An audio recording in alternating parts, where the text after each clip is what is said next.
Welcome. You're listening to The Aligned Self, Conversations in Creating a Conscious and Abundant Life. This is Daniel Denovi. I'll be your guide and host. Let's see just where we can take this.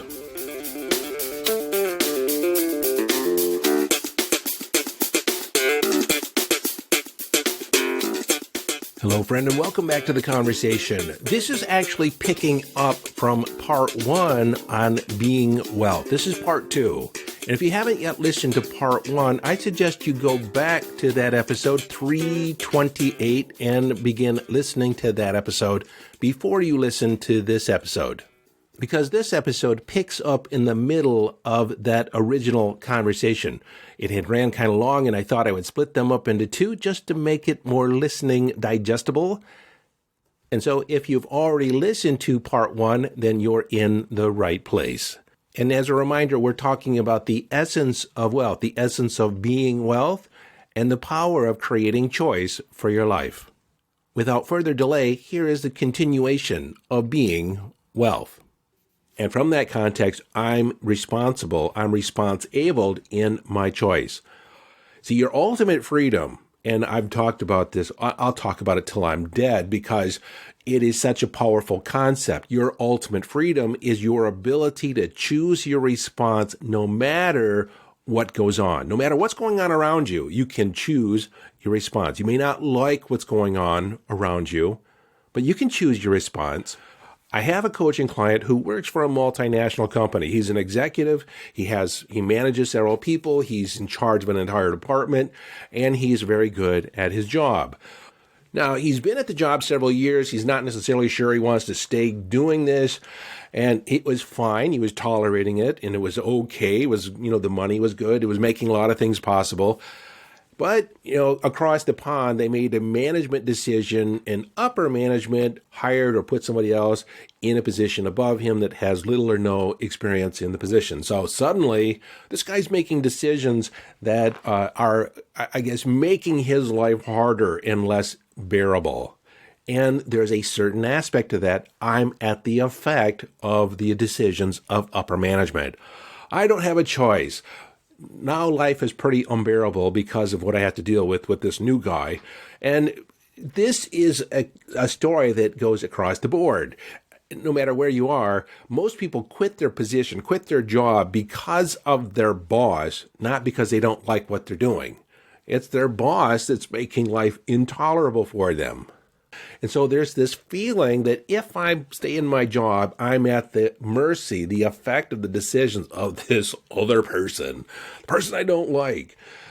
Anyways, I was also, too, at one point in my life in that position. I dreaded going to work. I would actually drive up to the facility and I would look for that person's automobile. If they were in the parking lot, I go, oh God, here we go. If they weren't there, I knew that I could get in and out of the building and get involved in my job before I could actually have to deal with them. I was living in the effect of being underneath their command. Now, one of the things that shifted that for me, and I talked about this with my client, and it totally shifted it for him. I told him, you have a choice. You're good at your job. You speak multiple languages. You could go anywhere and make as much or more money with another concern. And so you don't have to work there. You're working there by choice. You're choosing to go in because it works for you right now. Financially, it works for you. It's not that you won't look for something else, look for another opportunity. But right now, day in, day out, you're choosing to show up. You're choosing to interact with this guy. You're choosing to, manage the people that manage your department. It's all about choice. When you know that you have the power of choice, and that actually relieves a lot of stress. If you live in the idea that you're at the effect of circumstance, that there isn't enough to go around, not enough me to go around, you're not living in choice. I'm choosing to go to work. And once I chose, like my personal perspective, when I chose I could go in, when I realized I was very employable, I could go anywhere I want. If I get fired, and that was the threat of this other boss, you don't do what I say, you're going to get fired. When I realized, okay, fire me, I'll just get a job somewhere else, probably making more money. Wasn't what I really wanted at the moment, but if you don't like what I'm doing, if you don't like my performance, get rid of me, fire me. When I took that threat off the table, when I realized I had choice day in, day out and showing up, there was no stress involved. I didn't care whether or not they liked me or didn't like me, because they couldn't hurt me. And so that power of choice is really connected to wealth and feeling rich. Another way we exercise choice is a lot of people will go to the store, go to the marketplace, and they'll see something and they'll say, I can't afford it. And maybe the price is pretty relevant, like it means something. They don't have the necessary funds in order to pay for that item. And it feels like in that moment, it's expensive, no matter if there's value there. But in that, like to shell X number of dollars, X amount of dinero, euros, to pay for that item, it's too expensive. From that mindset, I don't have enough. I'm living in scarcity. I don't have enough funds. I can't do what I want to do. I can't buy what I want to buy. How can we exercise choice in this response? If you really wanted to, you could accumulate the money. You could spend the money on that item. You'd probably have to go without somewhere else, but you could maneuver things in order to actually take that item home. And so in that context, you say, I'm choosing not to buy that today. I may buy it down the road, but I'm making other choices a priority in my life. That gives you all the power, gives you all the freedom right there. That comes from the context of wealth. If you really wanted, you could create another source, another channel for funds to come in. I've taken on construction projects, remodeling projects in order to have some extra money, in order to do a training or take part in a training or to go on a trip. To me, that was an investment of time and energy in order to create a greater result. I've also sold things at different times of my life, things that I was no longer using, that I had used once and maybe was storing. And it wasn't doing anybody any good for me to keep it, to accumulate it, sitting in the garage or sitting somewhere else. And so I would, list it on eBay or list it in the marketplace and sell it. One day I was coming home, driving down the street in our neighborhood, and someone had a lawnmower out by the road, said free. There was a little note on it, said it's been sitting in the garage for 10 years, hasn't really been used, but it won't start, won't run. It's free for the taking. So I took it home. Then I spent $15 on Amazon for a new carburetor, I didn't rebuild it, I just bought a whole new carburetor. Put it on, runs fine. Turned around and sold it for $150. Back in the day when I was working full-time at Federal Express, I also had a part-time coaching business. I had an office where I saw people in the evenings and on weekends, and that augmented my income. It was a side hustle. It was actually what I really wanted to be doing, and my job at FedEx made it possible for me to coach on the side. So that's another thing. You could consider side hustles, an additional job, temporary jobs. Now, this is a gray area because on one hand, it is time for dollars. It's doing in order to get, in order to be. But it's really in how you came to that decision on how you are being. If the world is abundance, if there's something you want, it requires a little bit more money than you have coming in at the time, you can figure out a way, whether it's a business or a side job, in order to funnel in that extra money. But it's also how you're being in that position. If you step into it like I have to do this, instead of I choose to do this. And I want to use an example from my life. Early on when I was in appliance sales, I took on the position as a bar back at a huge nightclub. Now, the bar back is there to change over kegs, make sure that the bartenders are supplied with oranges and cherries and slices of stuff and liquor. Whenever they run out, I'm supposed to supply them. I also go out and I bus tables, and so I was just grunt work, menial work. But I was there from the context that I was performing a function, and I just had a job to do, and I was going to do it, and I was going to do it the best of my ability.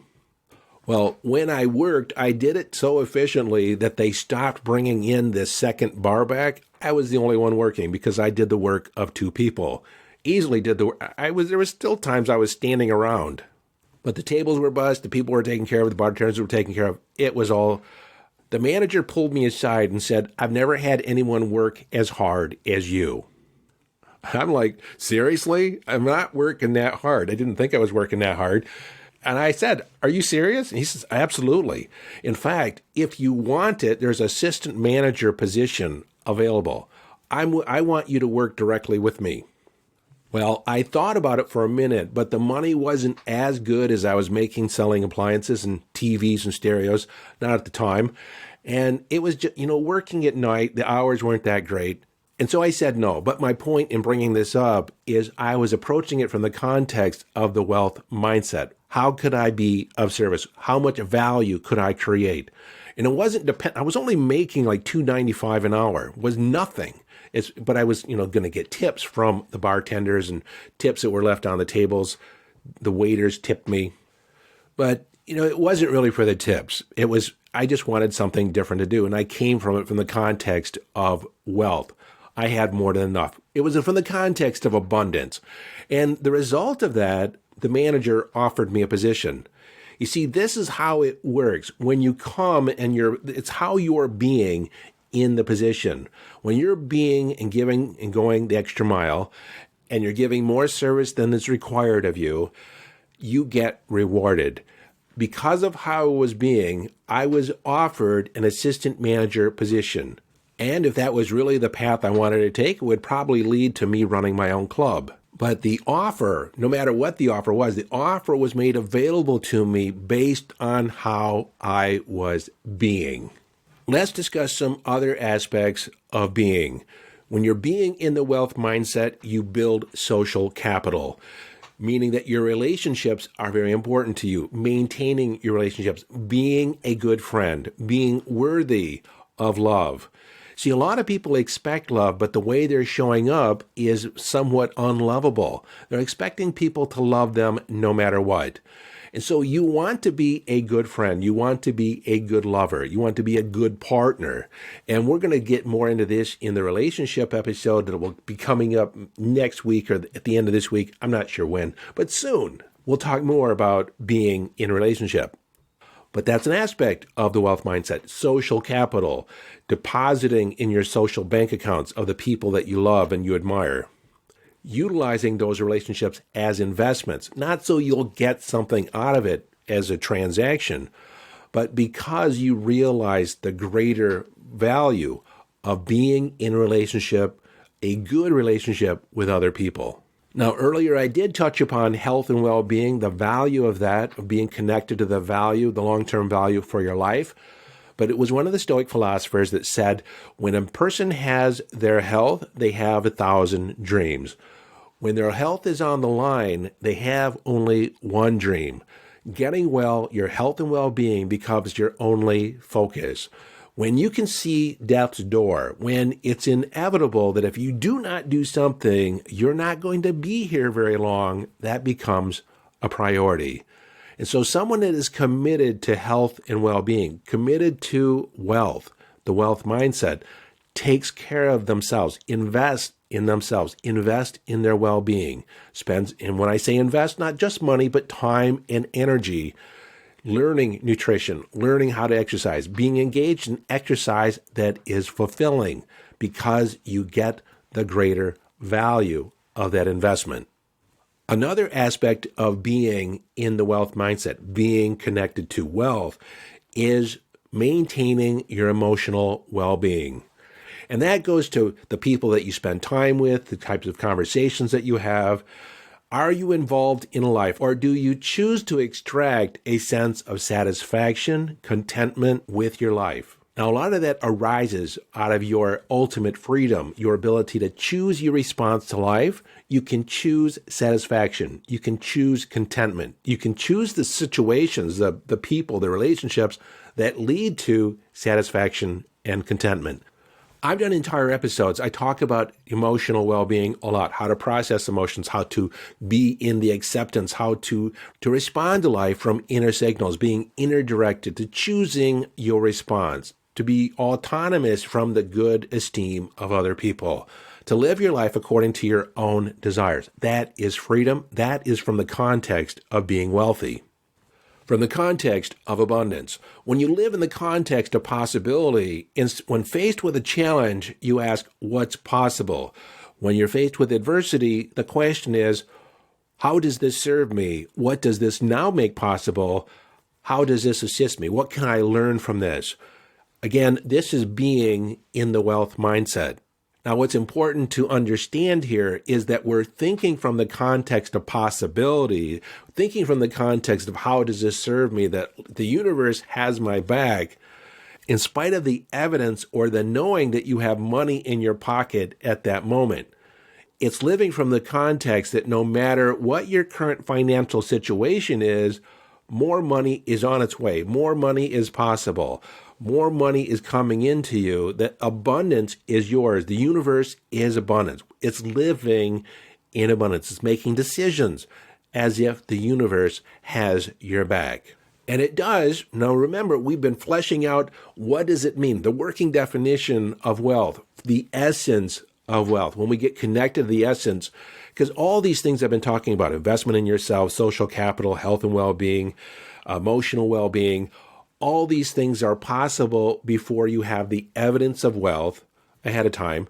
And so you can be in the being of wealth, which you allow this state of being, you might get the impulse to get a job at a bar and, a nighttime job, which leads to a greater opportunity. I had a client many years ago that was getting the impulse to leave her job. And as she looked on the internet, and this was just a few years ago, but she was looking at all the available jobs, and the only thing that was coming up was this job in Fort Wayne, Indiana. It was everything that she wanted, everything she wanted in a position, but she did not want to move to Fort Wayne, Indiana. I can't move there. There's nothing going on in Fort Wayne. Where she really wanted to work was Miami. She wanted to go to Miami, Florida, but there were no positions open. And so she knew that she wanted to work with this company, so she relented and put in her resume for this position in Fort Wayne, Indiana. And much to her pleasure, much to her glee, she did not get the job. It went to somebody else that was there, who had already been in the position, already been with the company, and they said thanks, but no thanks, and she was relieved. Even though when she was applying, she did not want to end up in Fort Wayne. She wanted the job. The job was attractive. She kept getting the impulse inside, I don't care, apply anyways, apply anyways. Kept getting this message, apply anyways. And so she was living her life from inner signals. And so she applied. Then she didn't get it. She was happy at the time, happy for the moment. But a week later, Human Resources called her from that company and said, we were so impressed with your interview. We almost hired you for the Fort Wayne position, but we didn't think that you were well suited in that environment. We would like to hire you for our position in Miami, Florida.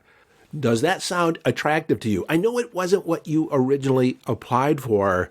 In fact, because it wasn't your first choice, we've decided to give you a $20,000 bonus to cover your moving expenses, as well as a 60-day per diem to cover any of your living expenses until you get settled. Well, as she told me, she said, I was in shock. I couldn't say anything at first. There was just silence on the phone. And because of this silence, the recruiter on the other end must have panicked for a moment. And he said, just a moment, don't make a decision yet. Let me just figure a couple things out, and I'll be back in 30 seconds. Can you hold for 30 seconds? And so she said, okay, and she held. Then he's back in 30 seconds and said, I just talked to my boss, and he approved me to actually give you a $30,000 bonus instead of just a $20,000 bonus. Is that okay with you? Will you take the position? And she said, still kind of in shock. Wow. And before she could finish that statement, the recruiter on the other end said, okay, my boss actually approved that I could go up to $50,000 bonus, but that's my limit. Is that okay? And she said, all right, I'll take it. This example illustrates really clearly how it works when you're being connected to the wealth mindset before you take action. She knew that there was a greater opportunity out there. She knew that there was more possibility. She wasn't necessarily satisfied where she was, but she knew she had a lot to offer someone else. And then she got to listening, where do I go to? And she came up with this one company, and the only position open at that time was in Fort Wayne. She didn't want to go to Fort Wayne, but she applied anyways. She kept getting this urging, this impulse, apply, apply. And so she didn't work out the way she thought it would, but the universe conspired on her behalf. She actually got what she wanted. Even though at the time she was picking up breadcrumbs leading to where she thought she didn't really want to go, but she was listening to that internal guidance. Earlier in life, when I was a courier at FedEx, I was getting the impulse, the urging to go into management. And I was kind of the attitude, well, I'll apply, and if I get it, I'll make the decision then. I was coming at it from the context that I wanted something bigger, a bigger opportunity, something to move me to the next level. And the low-hanging fruit at the moment was this management position at FedEx. And so I applied, following my inner urgings. And, just on a lark, if I get it, then I'll consider it. Well, I applied. I aced the interview. I got the position. They offered me the position, and they told me what the salary was and what the different requirements were. And I got to think about it. And as I was thinking about it overnight, suddenly it felt like, oh, this is a sidestep. This is a setback. This isn't moving forward. And I was really on the fence about it. But I meditated about it, and I realized, in order to have a setback, you have to be moving forward. And so maybe it's a momentary setback that will set me up for a leap 5 paces forward. And that's exactly what happened. In being in the management position, I was thinking different thoughts. I was in a different environment. I was getting trained on a different level than I had been trained before. I wasn't paying for the training. FedEx was paying for my training. And I got, FedEx is a Fortune 100 company. I got world-class training. And in taking that position, what happened a few years later is that FedEx, in trimming their salaried employees, offered a severance buyout. So I actually got to leave FedEx with some traveling money, which made it more attractive to leave and go off on my own, which would not have been possible had I not followed that earlier urging that I wanted a bigger opportunity. Okay, so I've covered a lot. Just to kind of sum things up to make it a little bit more tangible, the essence of wealth is the essence of what will you have when your wish is fulfilled. When you have wealth, when you have more money than you know what to do with, when you have all the different resources available to you, how would you feel? What feelings are available? That is the essence of wealth. In the context of the 5-Minute Friday, the $1 Million Mindset, what is the feeling of the wish fulfilled? This is how you want to be. Be in that feeling. Give service. Give value. Connect with your relationships. Live from the context as if you have everything you need. That the universe has your back. That no matter what happens to you, no matter what shows up, it is showing up for your benefit, for your advantage.